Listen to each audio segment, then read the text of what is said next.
Olá, seja muito bem-vindo ao Jornal da Record News. Esta edição também está ao vivo no nosso canal do YouTube e no Facebook da Record News. Vamos aos destaques desta terça-feira. Exames de coronavírus. Justiça derruba a liminar que obrigava planos a pagar por teste da Covid-19. Depósito para o vírus. Estudo brasileiro mostra que células de gordura não só podem ser infectadas pelo coronavírus, como podem armazená-lo. Volta atrás. Disney de Hong Kong decide fechar as portas a partir de amanhã. Universidade de Brasília expulsa estudantes por fraude no sistema de cotas raciais. Entenda como funciona o processo de autodeclaração para conseguir essas vagas. Pane no WhatsApp. O aplicativo deixa de funcionar por alguns minutos. Você vai ver como as pessoas usam o app aqui no Brasil.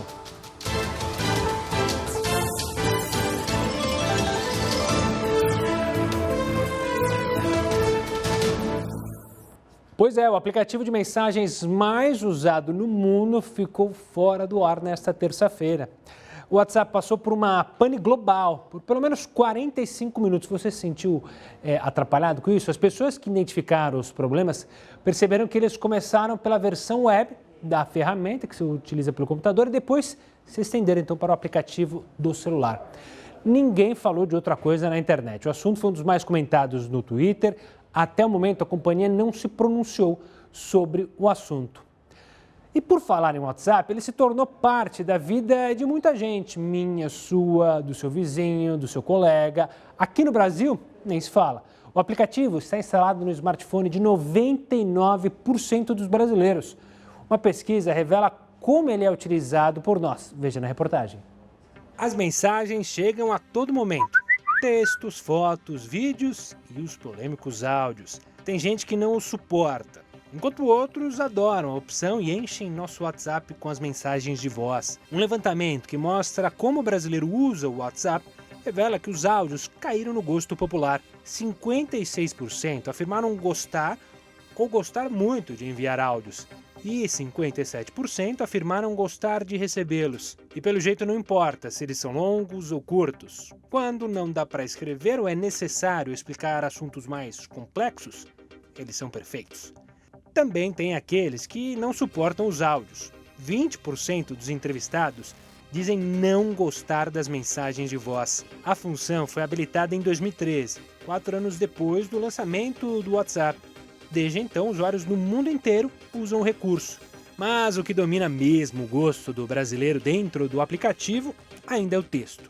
Mais de 80% dos entrevistados afirmaram que preferem as mensagens escritas. O WhatsApp é o mais comum no Brasil.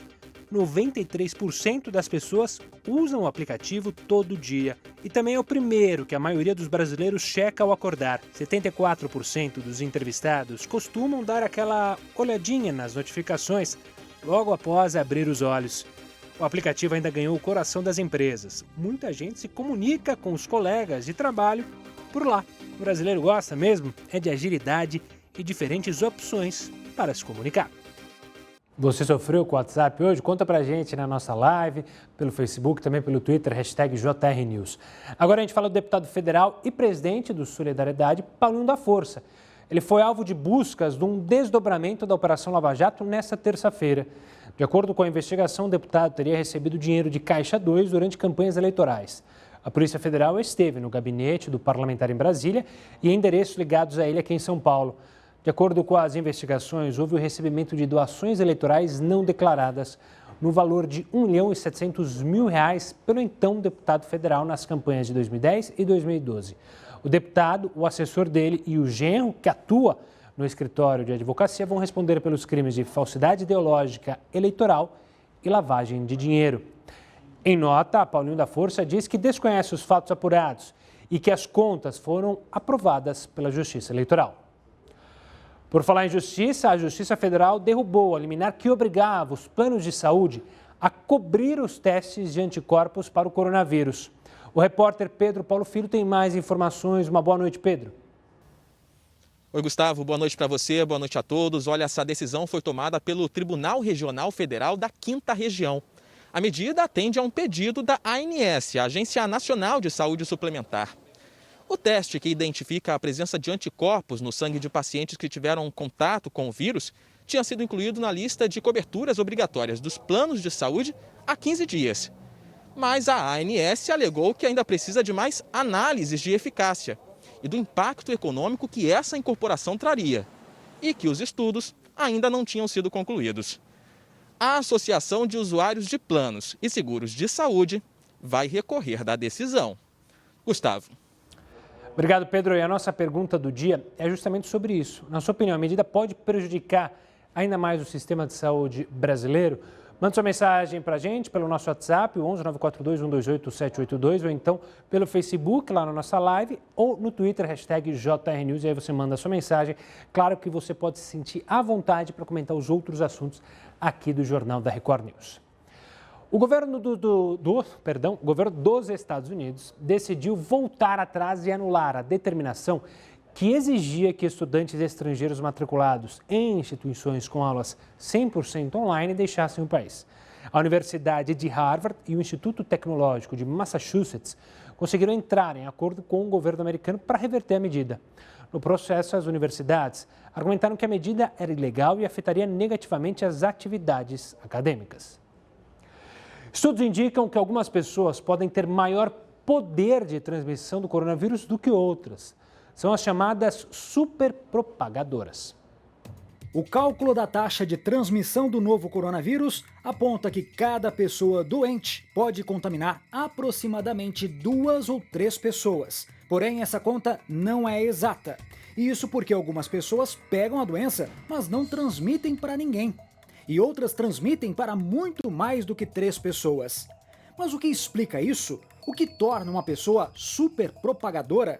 Existem algumas hipóteses. Cientistas afirmam que pode ser uma questão genética. Assim como há quem desenvolva sintomas mais leves, teria também quem consiga conter a reprodução viral e assim ofereça menos risco de contágio a quem está à sua volta. Outra possibilidade é a influência do comportamento na transmissão. Pessoas que falam muito alto ou que exercem atividades que há necessidade de falar muito têm chances maiores de transmitir a doença por causa das gotículas que são expelidas na hora da fala. Pessoas que possuem tosse crônica ou o costume de ficarem próximos fisicamente de quem conversam também entram nesta lista. É claro, não podemos esquecer de dizer que alguns locais podem transformar qualquer pessoa em uma superpropagadora. Transportes públicos, bares, festas ou qualquer outro lugar com aglomeração oferecem potencial para que o vírus chegue a muitas pessoas. De forma geral, os especialistas afirmam que seguir as recomendações dos órgãos de saúde já são o suficiente para que você não seja contaminado por um superpropagador. Olha só, vamos falar com o Heródoto Barbeiro para falar sobre eleição, porque os parlamentares já estão se preparando para as eleições municipais deste ano. O Heródoto Barbeiro vai contar para a gente quantos deputados e senadores vão aproveitar para se candidatar nessa eleição. Antes de mais nada, uma boa noite. Olá, Heródoto. Olá, Gustavo. Olha, eu acho que tem uma pergunta interessante para a gente fazer para o pessoal que nos acompanha aqui toda noite, para os cidadãos brasileiros. Quando o cidadão é eleito para um determinado cargo, ele tem um mandato. Se for deputado, 4 anos, prefeito, 4 anos, todo mundo 4 anos. Aí o que acontece? Na metade do mandato, alguns espertos pulam para fazer campanha para outro mandato. Deixa de ser prefeito para virar governador, deixa de ser governador para virar... enfim. Mas tem o caso também agora da prefeitura, que nós vamos ter eleição no final do ano. Nós elegemos deputados federais para ficarem 4 anos lá em Brasília. Chega agora no meio do ano, o que eles fazem? Eles se candidatam a prefeito das suas cidades. Aí eu pergunto assim, o que você acha disso? Você que é cidadão, você que acompanha. Então vamos lá para que você possa ficar atento, porque esse pessoal vai bater na porta da sua casa e da minha também. Da minha até já sei o que eu vou falar para ele. Vamos lá. Primeira coisa, não podemos esquecer. O Congresso Nacional, como você sabe, ele é formado por 513 deputados e 81 senadores. Para ficar deputado 4 anos, senadores 8. 8 anos de mandato para senador. Muito bem. Segundo o órgão que eu consultei, o DIAP, que é o Departamento Intersindical, desses 513 deputados e 81 senadores, um grupo vai ser candidato a prefeito. Não, vereador não, para prefeito. Vamos virar então aí que eu vou mostrar para você quantos são. Olha lá. É um terço, ó. Dos 513 deputados, 124 deputados vão parar de trabalhar em Brasília, estão trabalhando muito. Um senador também vai parar para trabalhar, porque eles são pré-candidatos a prefeito. Agora, se esse pessoal vai parar de trabalhar agora, é por isso que a gente chama de recesso branco.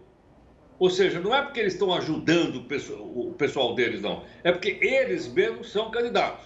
Agora, mas escuta, o cara vai entrar numa eleição dessa, se ele perder, ele não perde o mandato federal. Ele volta para Brasília. Perceberam a jogada ou não? É uma bela jogada. Agora, veja outras coisas também curiosas. Se eu for candidato, eu não, um deles, candidato a prefeito, ele vai lançar a mão do fundo partidário. Fala rapidinho aí, quanto é que é o fundo partidário desse ano? 2 bilhões de reais. Olha aí, certo ou não? Se nada der certo, ele já está de olho em 2022, quando ele vai se recandidatar a deputado federal ou a senador se o mandato vencer. E é dessa forma que a gente, então, tem os eternos políticos brasileiros. A gente não consegue renovar, porque a coisa já é feita de uma maneira tal para impedir a renovação. A única maneira de renovar qual é? Cidadania. Da gente conversar, da gente trocar ideia, né? E da gente entender o seguinte, nós temos que ser eleitores e cidadãos ao mesmo tempo. Só o eleitor e cidadão, num regime democrático como o nosso, felizmente nós estamos numa democracia, é que nós podemos mudar essa situação. Mas para isso, ó, tem que pôr um pouquinho a cabeça para funcionar antes de apertar os botõezinhos aí. Deu para entender, Gustavo? Deu para entender perfeitamente e faço das suas as minhas palavras. É impressionante o número de políticos que não ficam nem 2 anos no cargo, né? Fica pulando de um cargo para outro, de um cargo para outro.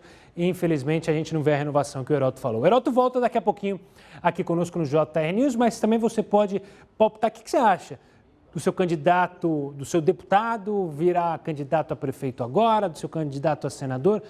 Manda para a gente também na nossa live, #JR News ou então lá no Facebook. Olha, a Universidade de Brasília expulsou 15 estudantes por fraude no sistema de cotas raciais. No próximo bloco, você vai entender como funciona o processo de autodeclaração para conseguir essas vagas.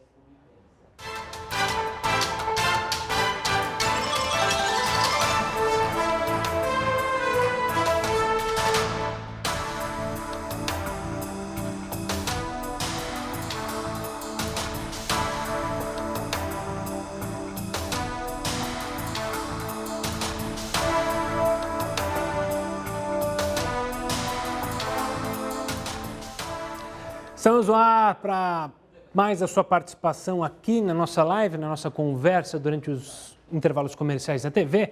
O Wagner de São Paulo diz que sim, tudo que não é feito pelo sistema privado, logicamente, sobrecarrega o sistema público, ainda mais nesse momento que é necessário fazer o teste, saber quantos da população, enfim, vai sobrecarregar de fato e até porque muitos estados nem têm o teste, né? Wagner, obrigado pela participação.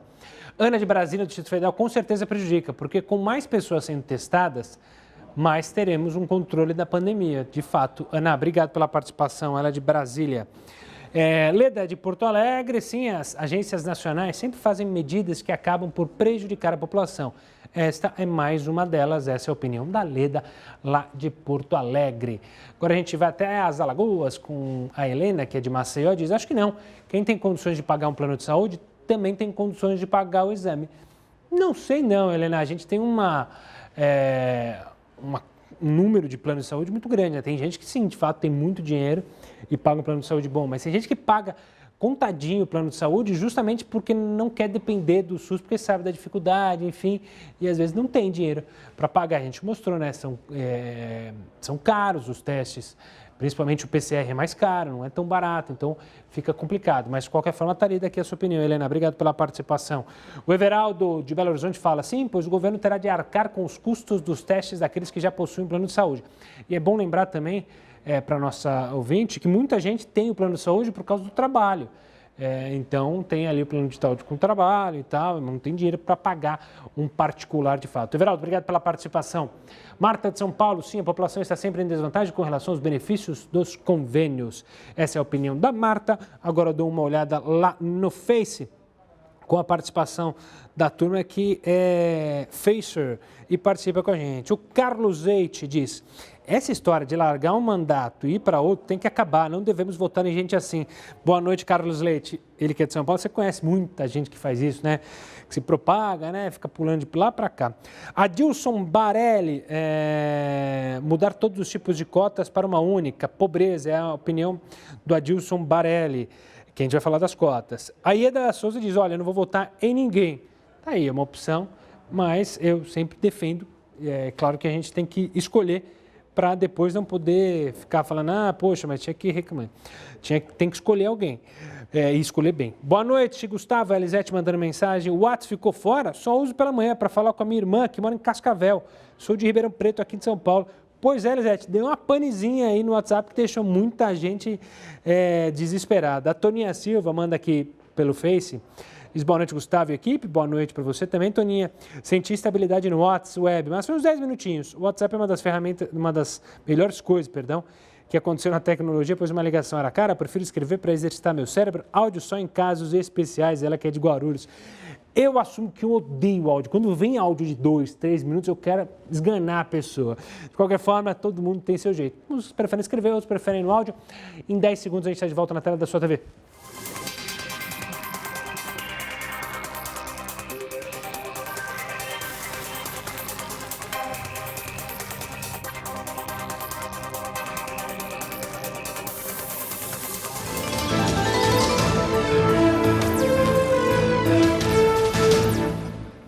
JR News está de volta para falar que foi publicado hoje no Diário Oficial o decreto que permite a recontratação de funcionários demitidos durante a pandemia. Com a oficialização, o governo passa a permitir que empresas recontratem funcionários demitidos sem justa causa durante a pandemia do novo coronavírus, sem ter que esperar os 90 dias previstos em lei. A portaria deixa claro que o novo contrato de trabalho pode ser diferente do original, desde que tenha o aval dos sindicatos. Olha só, a Universidade de Brasília expulsou 15 estudantes por fraude no sistema de cotas raciais. A investigação teve início em 2017 e também gerou consequências para mais 10 pessoas. 2 ex-alunos de Direito tiveram seus diplomas cassados e 8 alunos que já estavam afastados da universidade tiveram créditos anulados. As suspeitas de fraudes vieram à tona com uma denúncia feita à instituição. No total, 100 alunos foram investigados. E a OMS alertou que o ebola, lembra dele, está se espalhando pelo oeste da República Democrática do Congo. São 49 casos notificados na região da fronteira entre a República Democrática do Congo e a República Centro-Africana. O novo surto da doença foi anunciado pelas autoridades locais no dia 1º de junho e já provocou a morte de 20 pessoas. Membros da OMS afirmam que essa nova onda de casos gera, obviamente, grande preocupação, ainda que o número de casos seja baixo. Essa mesma região já passou por outros surtos da doença que saíram do controle rapidamente. Ao longo de 2 anos, o ebola causou 3.463 casos confirmados e 2.287 mortes na República Democrática do Congo. Vamos falar então desse processo de autodeclaração no sistema de cotas? Como funciona isso? Há uma verificação dos candidatos? Quem vai explicar para a gente é Juarez Xavier, professor e presidente da Comissão de Averiguação de Autodeclaração de Pretos e Pardos da Unesp, aqui de São Paulo. Professor, obrigado pela participação aqui conosco. Vamos explicar de maneira prática, então, para as pessoas que estão em casa. Um sujeito, uma candidata, um aluno que se declara preto ou pardo.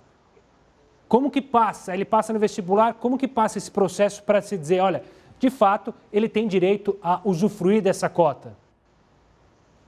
Bom, boa noite. O recurso que nós usamos, o mecanismo que nós usamos, foi definido pelo Supremo Tribunal Federal.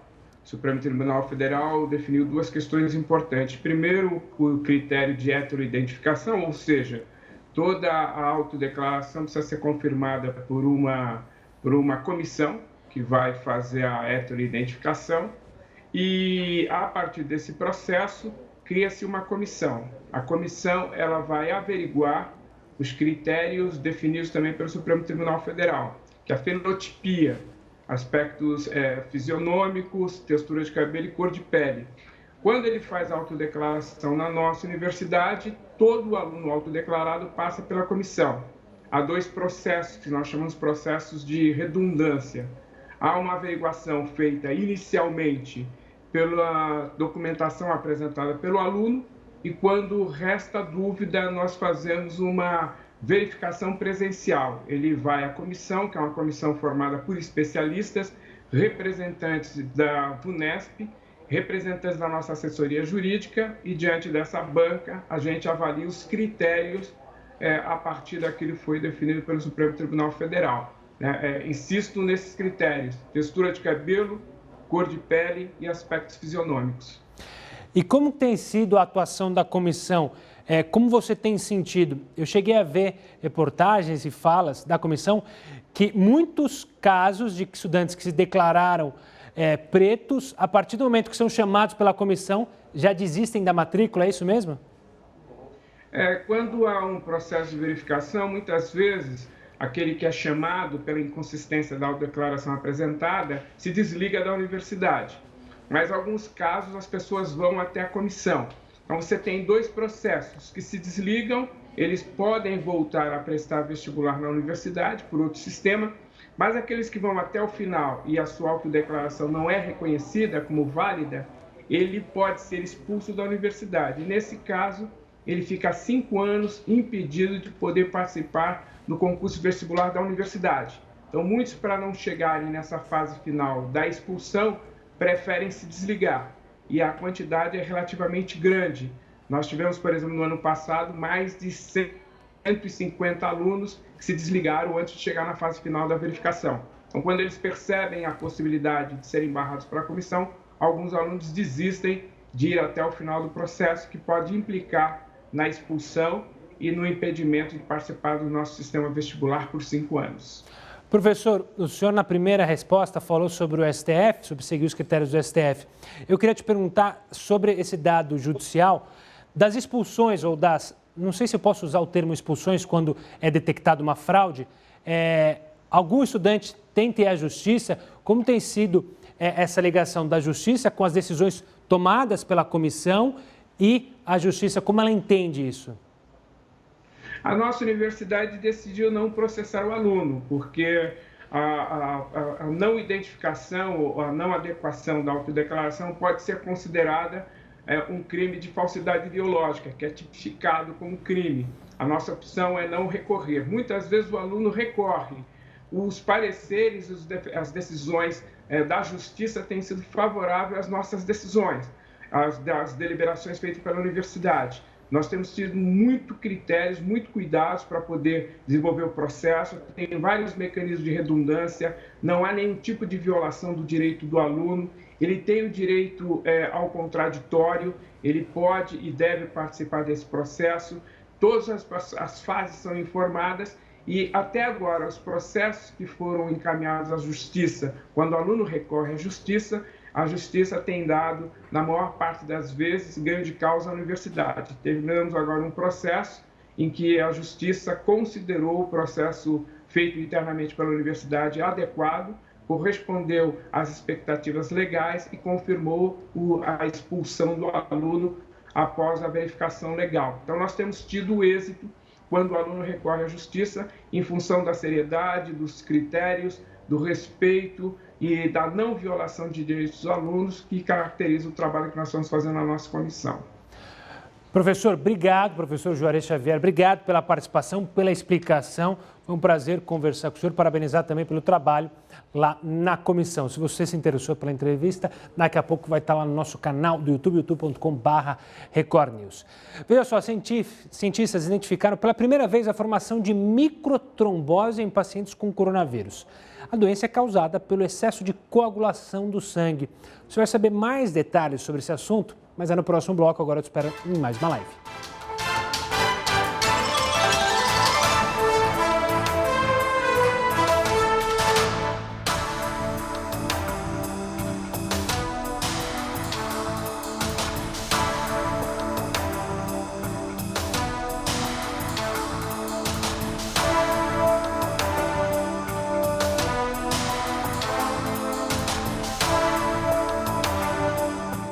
Estamos no ar com a sua participação aqui no JR News, com as suas mensagens. Vocês têm a opção de mandar mensagem ou pela hashtag JR News lá no Twitter, ou então pelo Facebook, ou então pelo WhatsApp. como foi o Kevin. O Kevin mandou a mensagem dele lá de Fortaleza. E ele diz o seguinte, olha, acredito que sim, muitas pessoas irão procurar a rede pública para fazer o exame. Isso irá gerar gastos e aglomerações. Obrigado pela participação, Kevin. A Ana de Itatiaia, no Rio de Janeiro, ela diz o seguinte, sim, pois irá sobrecarregar o SUS. Obrigado pela participação, Ana. Agora a gente vai até Manaus com o Laudelino. O Laudelino manda a seguinte mensagem, olha, com certeza, às vezes o paciente paga o plano com tanto sacrifício que eu tinha dito no primeiro intervalo e agora não terá para onde recorrer. Pois é, essa é uma situação complicada, fora que haverá mais judicialização sobre a saúde, enfim. Vamos até São Paulo, capital, com Emerson. Ele diz, sim, quanto mais testes, melhor é o controle sobre os locais com o maior número de contagiados. Obrigado pela participação, Emerson. Nelson de Cuiabá, claro que sim, pois vai sobrar para o sistema público de saúde fazer os exames. Nelson, obrigado também pela participação. Voltando para Fortaleza, faltou um Azinho ali, o Beto, ele diz sim, pois as pessoas não vão poder fazer o exame por falta de condições financeiras. Vão deixar de fazer, né? Falar, não vou fazer, não vou ter que pagar, não vale para mim. Vamos participar aqui no Face? A Aninha Miranda mandando mensagem. Olá, Gustavo, uma boa noite. Sobre a pergunta do dia, na minha opinião, os convênios deveriam sim cobrir os testes da Covid-19. Vamos ver quais serão os próximos passos sobre essa briga judicial. A Cristina fica irritada, se mostra irritada com o fato dos políticos se afastarem do cargo para concorrer a outro caso. Ela tem uma opinião contrária às cotas, está aqui registrada a sua opinião. Cristina, uma boa noite para você. Uma boa noite para Marlene Piso, que deu check assistindo. Boa, Marlene, obrigado pela participação. Maurício Magalhães Pinto, ele diz, olha, quanto aos políticos que se afastam para concorrer a novo cargo, só tem uma palavra, canalice, na opinião do Maurício. Está aí a opinião. Obrigado pela participação, Maurício. Muita gente se diz, eu vejo muita gente falando que é contra o político se afastar do cargo. O problema é que várias vezes esse político que se afasta do cargo acaba vencendo o cargo, né? A gente tem inúmeros casos aí de prefeitos que deixaram para virar governador, deputados que deixaram de ser deputados para virar prefeito. Então, fica um pouco meio confuso na minha cabeça, né? As pessoas dizem que criticam, mas não estou dizendo que é o seu caso, por favor, hein, Maurício? Mas acho que você já deve ter visto isso, né? Alguém falar que também é contra, mas chega lá, o cara ganha. Como é que pode, né?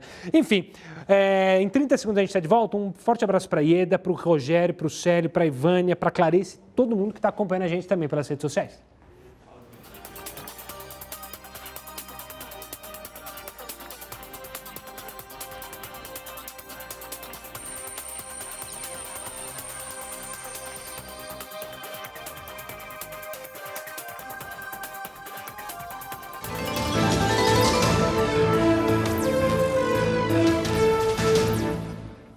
Estamos de volta, mais uma vez com a participação do Heródoto, para falar de economia. A economia está dando indícios de que vai melhorar e sair da UTI.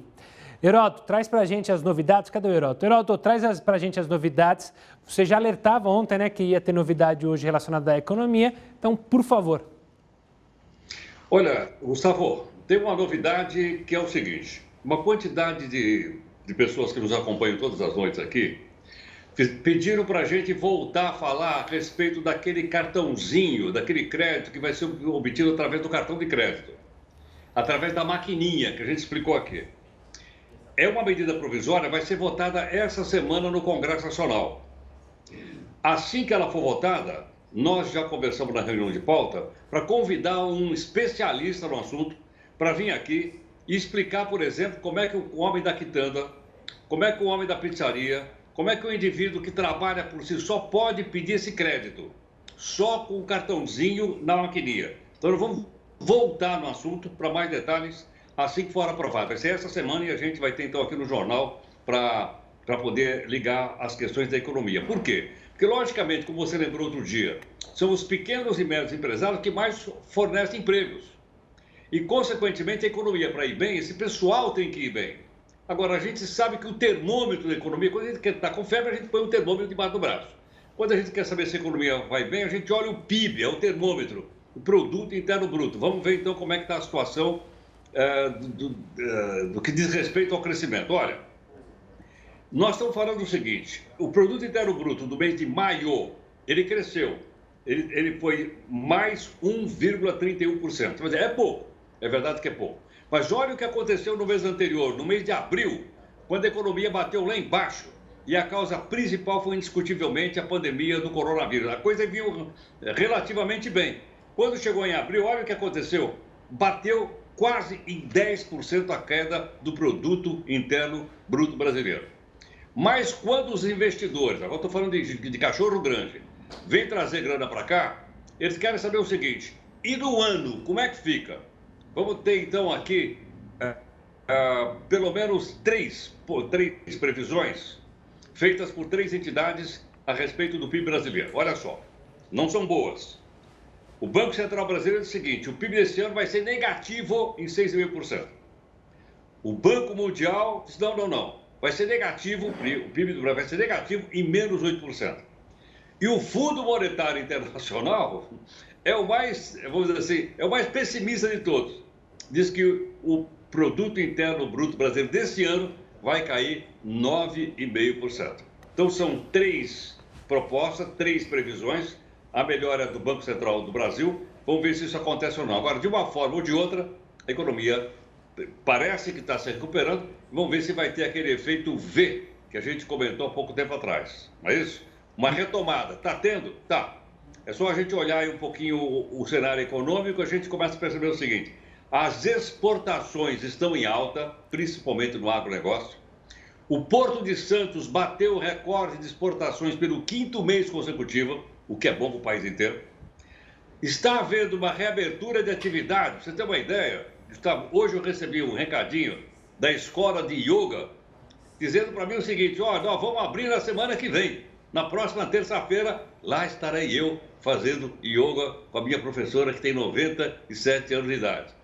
E, logicamente, se nós estamos vendendo mais do que a gente compra, está havendo entrada de dólares, porque a nossa balança comercial está favorável. Também está indo muito bem. Então, parece que a coisa está boa. Terça-feira eu vou fazer lá aquele yoga direitinho. Vamos ver como é que a coisa fica. Namastê, então, para a sua yoga e para a sua mestre. Heroto, volta aqui daqui a pouquinho com a gente para falar e trazer outros assuntos dentro do JR News. Vamos falar do governo britânico. O país da rainha determinou que o uso de máscaras contra a propagação do coronavírus nas lojas da Inglaterra é obrigatório a partir de 24 de julho. Os infratores terão que pagar multas de mais de R$ 600, como já é o caso no transporte público. Atualmente, a máscara é obrigatória apenas nos transportes e recomendadas nos espaços públicos fechados do país europeu. Então, está aí mais uma medida para usar máscara agora também nas lojas, ou seja, é melhor usar máscara, pelo menos evita, né? Vamos usar enquanto a gente não consegue chegar até uma vacina. Voltando aqui ao Brasil, a Câmara dos Deputados aprovou as mudanças feitas pelo Senado no projeto que estabelece o pagamento de uma indenização de R$ 50 mil a profissionais de saúde. Pelo projeto, tem direito a essa indenização profissionais que se infectaram tentando combater o coronavírus e ficaram incapacitados. A proposta será encaminhada para a sanção do presidente Jair Bolsonaro.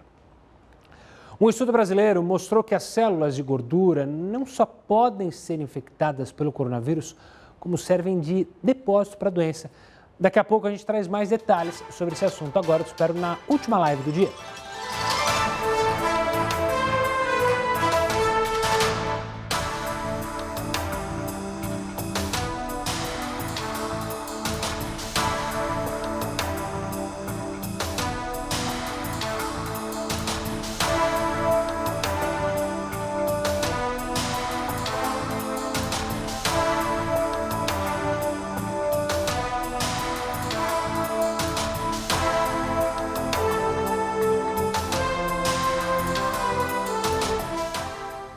Estamos no ar mais uma vez com a sua participação. Você pode mandar mensagem via WhatsApp, via Facebook, via Twitter, como você quiser, como você desejar.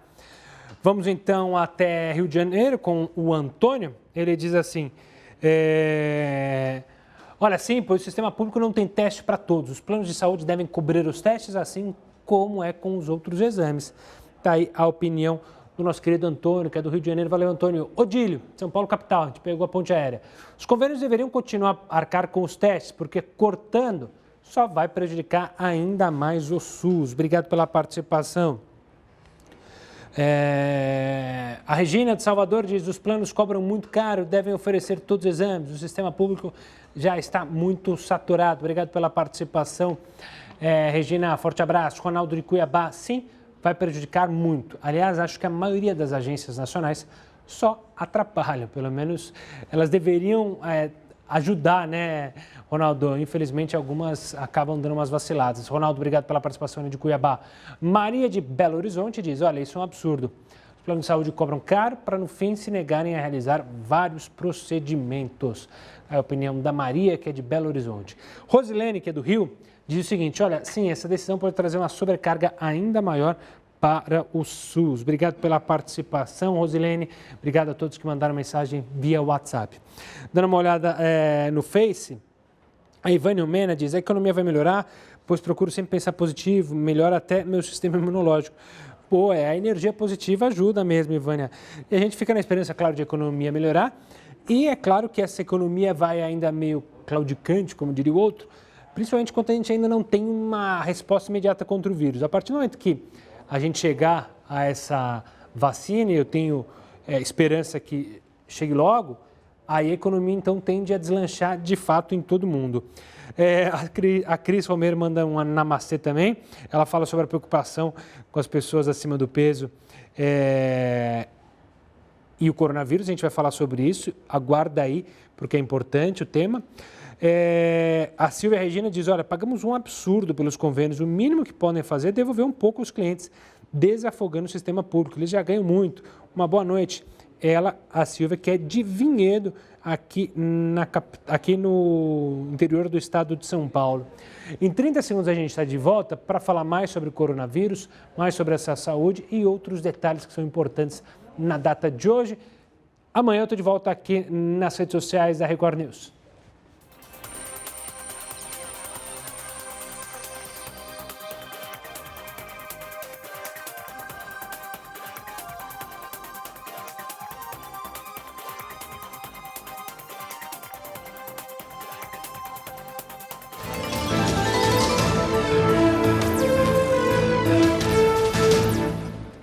JR News de volta com destaque internacional. A Disney de Hong Kong vai voltar a fechar as portas a partir de amanhã. A medida é uma resposta ao pedido das autoridades locais para evitar um novo surto de coronavírus. Os hotéis vão permanecer abertos, mas de acordo com os protocolos sanitários. O parque voltou a abrir as portas na metade de junho, a gente até falou aqui, depois de ficar fechado por cerca de 5 meses.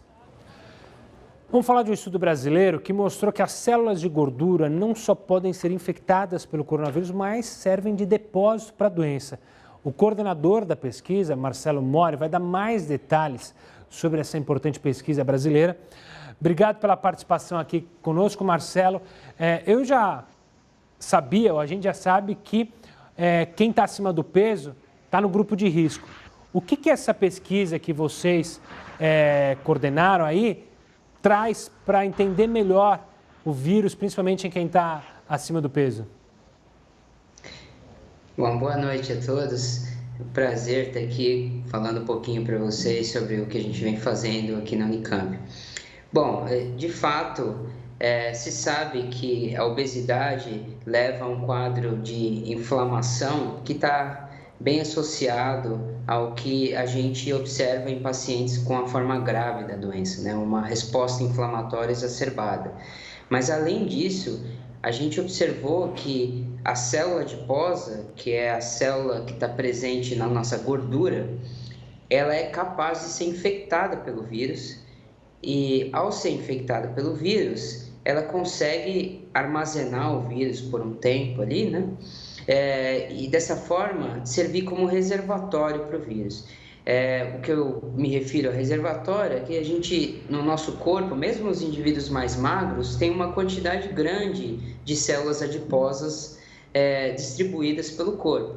Então, se a gente imaginar que o vírus tem a capacidade de entrar nessas células e se manter por ali e eventualmente sair e infectar outras células, a quantidade de células capazes de armazenar esse vírus é muito grande. Então, e isso pode aumentar com a obesidade. Por isso que a gente hipotetiza, né? A gente propõe nessa pesquisa que a gordura pode servir como um reservatório para o novo coronavírus. E Marcelo, como que a gente pode interpretar esse caso das células na gordura? Isso pode ajudar na hora de tratar justamente as pessoas que estão acima do peso, que têm um tecido adiposo, que tem mais tecido adiposo? Isso pode ajudar nesse tratamento? Se a gente imaginar que um indivíduo obeso tem mais tecido adiposo e tem mais células adiposas, em teoria, isso precisa ser demonstrado ainda, mas em teoria, o reservatório do obeso acaba sendo maior. Então, a ideia é a gente tentar diminuir a massa adiposa para que, dessa forma, a gente consiga diminuir a carga viral no indivíduo. Então, essa é uma possibilidade. A outra possibilidade é interferir diretamente com o vírus nessa célula adiposa. A gente sabe que com a obesidade, com o envelhecimento, os adipócitos, as células adiposas, se tornam senescentes, que é um processo que é um processo de envelhecimento celular. E a gente observou também nessa pesquisa que usando fármacos, né, medicamentos que são capazes de eliminar células senescentes ou inibir o envelhecimento celular, a gente consegue diminuir bastante a carga viral nessas células. Então, uma outra maneira possível, né, e a gente ainda fez experimentos apenas in vitro, né, em cultura de células, mas a gente pretende fazer experimentos in vivo mais para frente. Uma maneira seria interferir justamente com o processo de envelhecimento celular para tentar diminuir a capacidade do vírus replicar dentro da célula adiposa. Marcelo, quero agradecer demais a sua participação aqui conosco no JR News e, claro, aproveitar e parabenizar pelo trabalho feito por você e pela sua equipe aí no Unicamp. Se você quiser saber mais dessa entrevista, pegou no finalzinho? É só acessar a nossa página no YouTube, daqui a pouco ela estará lá, assim como todo o jornal. Vamos falar dos aplicativos, dos entregadores de aplicativo. Eles fizeram uma nova manifestação nessa terça-feira aqui em São Paulo, veja só. Os entregadores convocados pelo Sindicato dos Mensageiros Motociclistas do Estado de São Paulo foram até o Tribunal Regional do Trabalho e a Câmara Municipal de São Paulo. Essa não é a primeira manifestação que acontece. A última, ocorrida no primeiro dia do mês, abrangeu entregadores do país inteiro. Edgar Francisco da Silva, conhecido como Gringo, é o presidente da Associação dos Motofretistas de Aplicativos e Autônomos do Brasil. Ele participou do último protesto e explica quais são as reivindicações da categoria. Os aplicativos têm que fazer um controle populacional da plataforma para que não tenha mais entregadores do que entregas. Com o que eles pagam hoje, não tem como viver com dignidade. Precisa haver transparência nos valores, uma tabela de valores para todos os aplicativos, onde fique claro e transparente a forma que é cobrada. Também que haja um reajuste anual, pois fazem 7 anos que não tem reajuste nenhum nos aplicativos. Que parem os bloqueios injustos, pois hoje você é bloqueado e não tem chance de se defender e nem saber o que você fez. Que melhore a comunicação e que tenha locais físicos para atender o entregador, que hoje fica à mercê de um e-mail que eles respondem quando querem e o entregador às vezes é punido por não conseguir se explicar da forma como deveria. Além dessas reivindicações, eles pedem que os aplicativos forneçam equipamentos de proteção individual contra o coronavírus e licença remunerada para quem for contaminado. Para Gringo, o principal problema que os entregadores enfrentam é uma desvalorização. Daí você soma os fatores de uma pessoa trabalhando longas horas, mal alimentada e correndo com um veículo que está precarizado. Então, dentro dessa soma, não tem outro resultado a não ser acidente. Já na outra ponta estão os restaurantes. Uma pesquisa da Abrazel, que representa o setor, revela que 80% dos empresários estão insatisfeitos com os aplicativos. Paulo Somuti, presidente da associação, explica o motivo. O setor está muito pressionado por custos, faturamento muito baixo. Mesmo aqueles que estão trabalhando com delivery, 15%, 20% do faturamento em épocas normais. Com isso, qualquer cobrança parece muito pesada. E, obviamente, nós estamos buscando melhorias. Então, é legítimo o pleito do setor, a percepção de custo, mas também precisamos reconhecer que esse serviço ele é fundamental. A Associação Brasileira Online to Offline, que reúne startups de mobilidade urbana e delivery como Rappi, Log e Mercado Livre, afirma que desde o início da pandemia, os aplicativos estão garantindo a segurança dos motoboys e dos entregadores, seja por meio da distribuição de máscaras e álcool gel, ou então pela criação de um fundo para apoiar financeiramente os parceiros que foram contaminados. Já sobre as taxas de remuneração, a associação diz que não houve uma redução de valores e que as informações são transparentes. Em relação aos bloqueios, a entidade afirma que eles só ocorrem quando há o descumprimento dos termos de uso dos aplicativos. Enquanto isso, o iFood informa que em maio deste ano, os entregadores ganharam em média R$ 21,80 por hora trabalhada e R$ 9,50 por hora logada. O aplicativo também afirma que todos os parceiros contam com um seguro gratuito contra acidentes pessoais e que já distribuiu mais de 800 mil itens de proteção.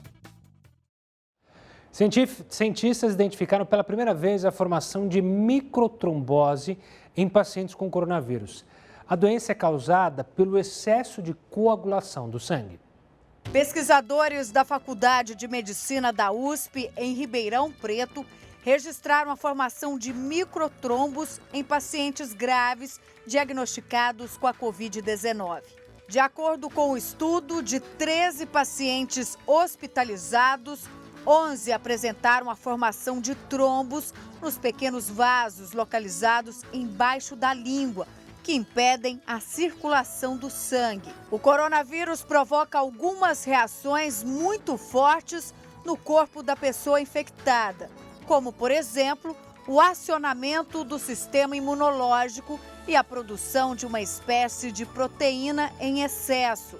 E é essa proteína que pode causar a formação de coágulos no sangue. A presença de trombos já havia sido encontrada na autópsia de diversos pacientes mortos pelo coronavírus, mas essa foi a primeira vez que pesquisadores identificaram e conseguiram documentar os coágulos em pacientes vivos.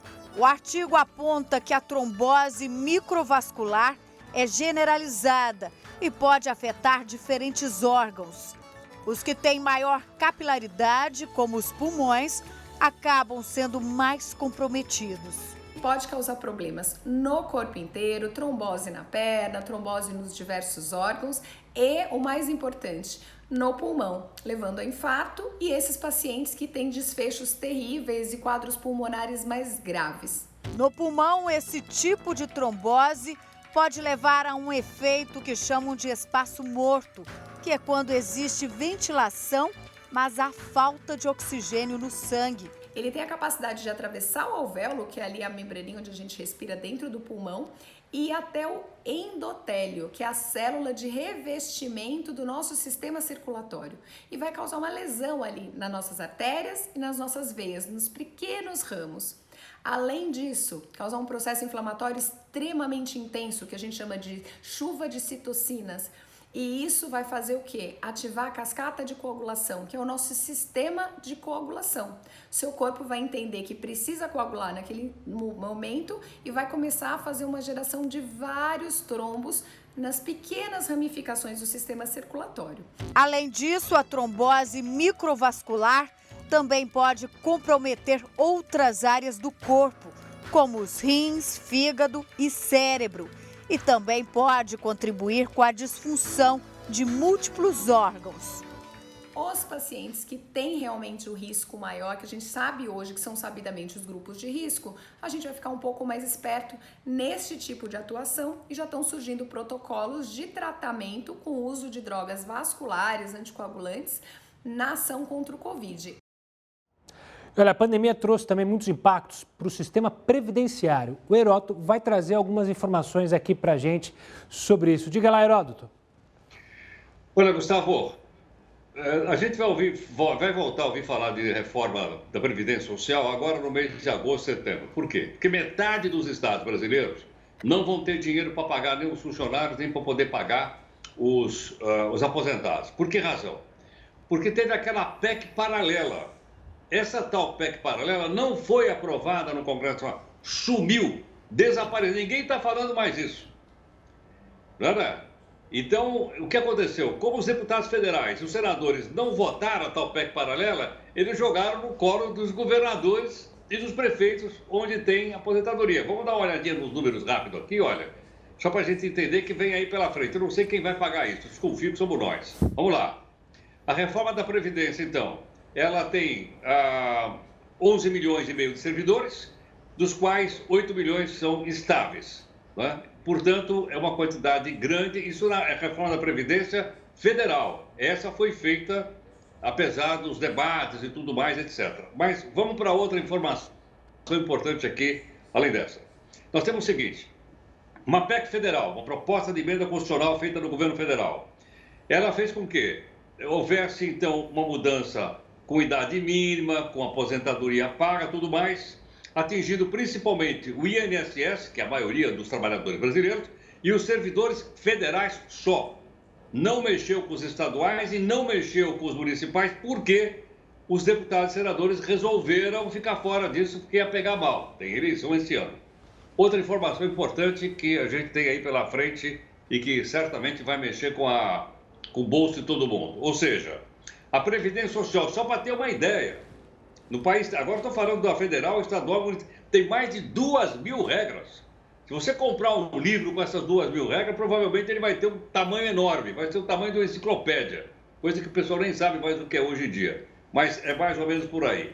E para completar, então, o quadro, né, a gente poder entender o seguinte, a tal da PEC paralela, que colocaram numa gaveta, está lá numa gaveta da Câmara dos Deputados, não sei qual delas, ela, então, tem que mexer com os aposentados dos estados e dos municípios. Alguns estados e municípios fizeram, mais da metade não fez. Por esse motivo, então, nós vamos ter o quê? Nós vamos ter aí um impacto muito grande. Só para comparar, a média salarial de um servidor público no Brasil é de R$ 4.300, em média. Um trabalhador que tem carteira assinada CLT, em média, é de R$ 2.100. Então, logicamente, com uma aposentadoria em cima de 4.300 é maior do que 2.200. Bom, está na mão de quem? Governadores e prefeitos. Como tem eleição aí pela frente, eu não sei, não, Gustavo, se isso vai avançar ou não. Mas nós vamos estar de olho aqui para contar para o pessoal como é que fica essa situação da chamada PEC paralela. Bom, Heródoto, obrigado pela participação, pelas análises. Amanhã a gente se encontra aqui dentro do JR News. Assim como o Heródoto, eu também te espero. Amanhã o Jornal da Record News fica por aqui. Acompanhe agora mais uma edição do Jornal da Record e tenha uma ótima noite. Tchau, tchau.